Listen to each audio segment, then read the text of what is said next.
Assalamualaikum warahmatullahi wabarakatuh.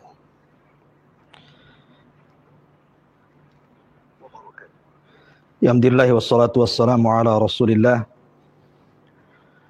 wa ala alihi wa sahbihi wa mawalah wa la hawla wa la quwata illa billahi wa ba'd. Alhamdulillah, segala puja dan puji hanya milik Allah Subhanahu wa taala. Salawat dan salam kita hadiahkan pada Rasul kita Nabi besar Muhammad sallallahu alaihi wa ala alihi wasallam. Ma'asyiral muslimin yang dimuliakan Allah Subhanahu wa taala.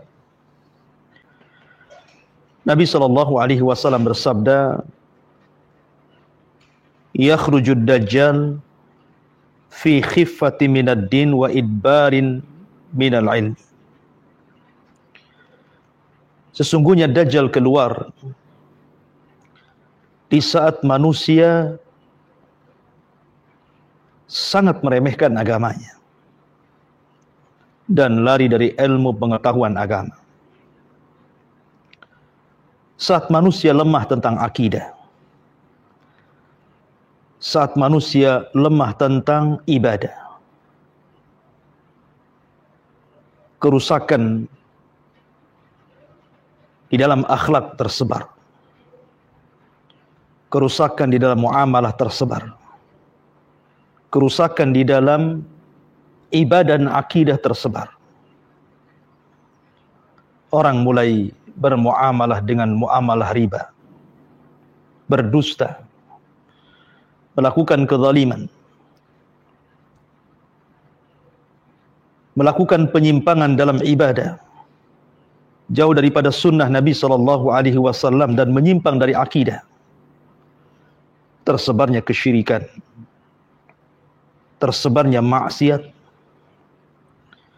Kemudian orang lari dari talabul ilmi, mempelajari ilmu agama, sehingga tidak punya pengetahuan tentang akidah, tentang hukum-hukum ibadah, bahkan tidak punya pengetahuan sampai kepada masalah keluarnya Dajjal. Siapa Dajjal? Bagaimana sifat-sifatnya? Kapan keluarnya? Manusia sudah tidak tahu. Dan para duat sudah mulai meninggalkan, memperingatkan manusia tentang Dajjal di mimbar-mimbar mereka, di majlis-majlis mereka. Maka saat itulah kata Nabi SAW, yakhrujud dajjal fi khiffatin minad dini wa idbarin minal ilmi. Dajjal akan keluar di saat lemahnya manusia tentang agamanya dan larinya manusia untuk mempelajari agamanya. Ma'asyiral muslimin yang dimuliakan Allah Subhanahu wa taala. Nabi SAW bersabda, "Umranu Baitil Maqdis kharabu Yathrib. Wa kharabu Yathrib khurujul malhamah. Wa khurujul malhamati fathul Qastantiniyah. Wa fathul Qastantiniyah khurujud Dajjal." Kata Nabi SAW, apabila Baitul Maqdis, maksudnya negeri Palestina, sudah mulai dijadikan pusat kekuatan kaum muslimin, tegak khilafah di sana. Bersamaan dengan itu, kharabu Yathrib, tumbangnya, hancurnya kota Yathrib, kota tempat hijrahnya Nabi SAW. Tapi tentu yang dimaksud kharabu Yathrib, hancurnya Yathrib di sini, bukan berarti hancur kotanya, tidak. Bahkan ketika itu Yathrib, kota Madinah, di atas puncak kemegahan, di atas puncak kemewahan, di atas puncak kemajuan ekonomi dan bangunan. Akan tetapi manusia mulai meninggalkan kota itu. Kemana mereka mengarah? Mereka mengarah ke satu titik di Palestina, di Baitul Maqdis. Disitulah kaum muslimin akan berkumpul di akhir zaman. Wa kharabu Yathrib khurujul malhamah. Dan hancurnya kota Madinah, robohnya kota Madinah, maka akan terjadi malhamatul kubra, peperangan maha dahsyat, peperangan yang tidak ada perang yang lebih besar sepanjang sejarah manusia, lebih besar daripada perang dunia pertama, lebih besar daripada perang dunia kedua. Bahkan tidak ada peperangan yang jauh lebih dahsyat dibandingkan malhamatul kubra. Ma'asyiral muslimin yang dimuliakan Allah Subhanahu wa taala. Nabi SAW bersabda dalam sebuah hadis yang dikeluarkan Imam Abi Dawud dan juga Imam Ibnu Majah dalam sunan keduanya. Nabi SAW bersabda, satastalihuna ar-rum sulhan aminah fataghzuna antum wahum aduwwan min waraikum fatansuruna wa taghnamuna wa taslamuna thumma yarji'una hatta tanzilu bimarjiddi thalul fayarfa'u rajulun min ahli nasraniyah as-saliba fayaqulu ghalaba as-salib fayaghdabu rajulun minal muslimin fayadukkuhu fa indama dhalik taqdirur rum wa tajma'u lil malhamatil kubra. Ma'asyiral muslimin yang dimuliakan Allah Subhanahu wa taala, sebab malhamatul kubra disebutkan dalam hadis ini. Kata Nabi SAW, kalian di akhir zaman akan berdamai bersama orang-orang Romawi. Maksudnya orang-orang Nasrani yang ada di Eropa.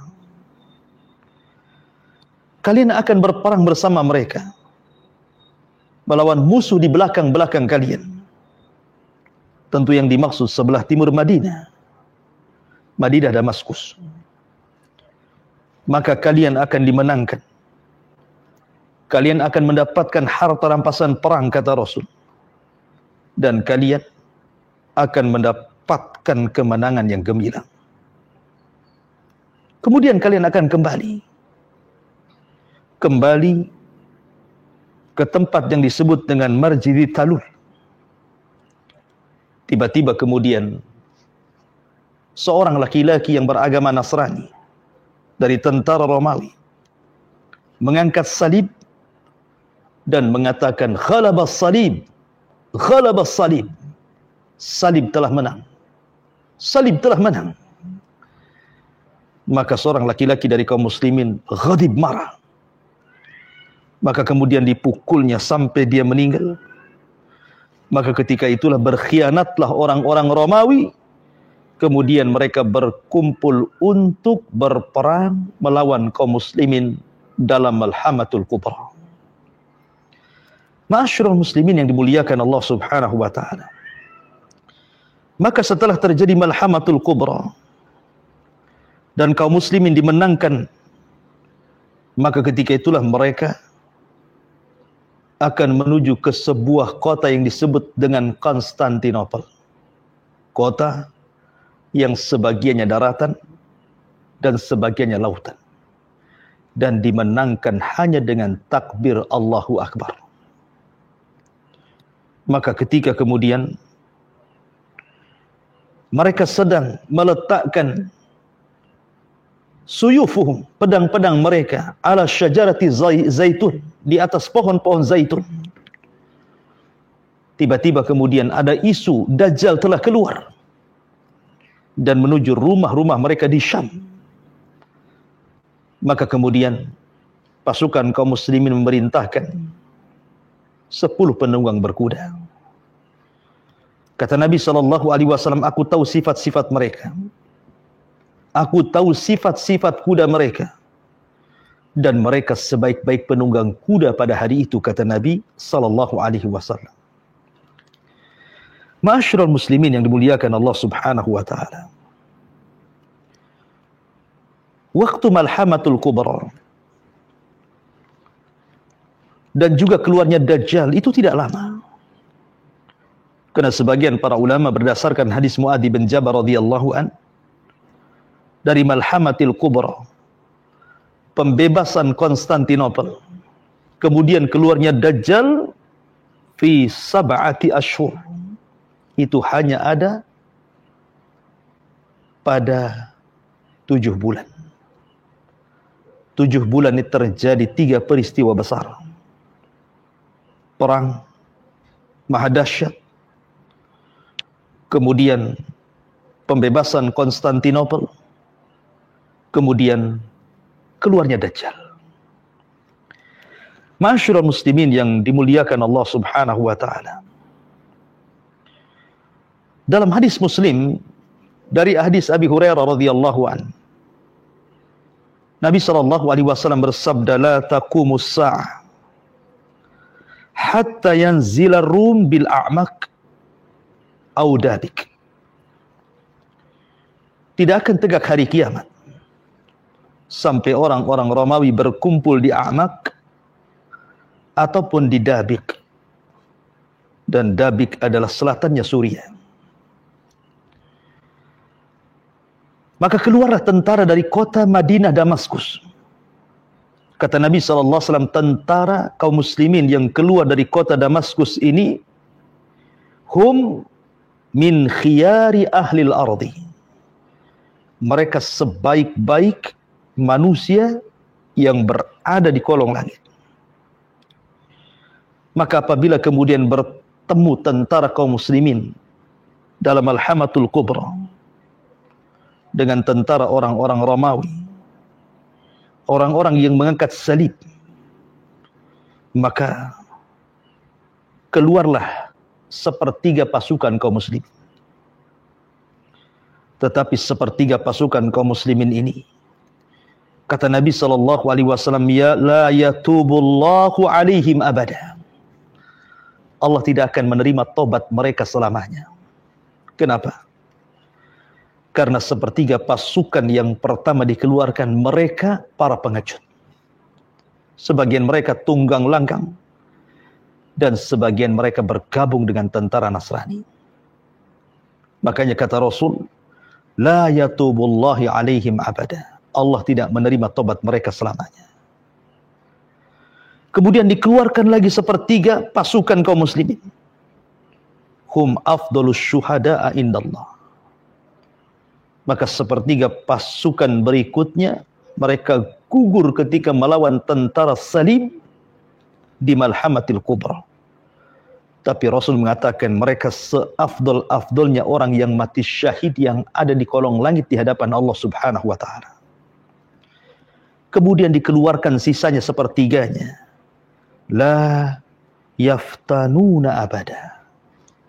Mereka tidak terfitnah sedikit pun. Dan kemenangan berada di tangan mereka.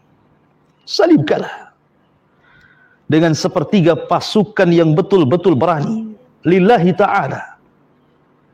Dipimpin oleh Al-Mahdil Muntadhar. Mereka bisa mengalahkan tentara orang-orang Nasrani.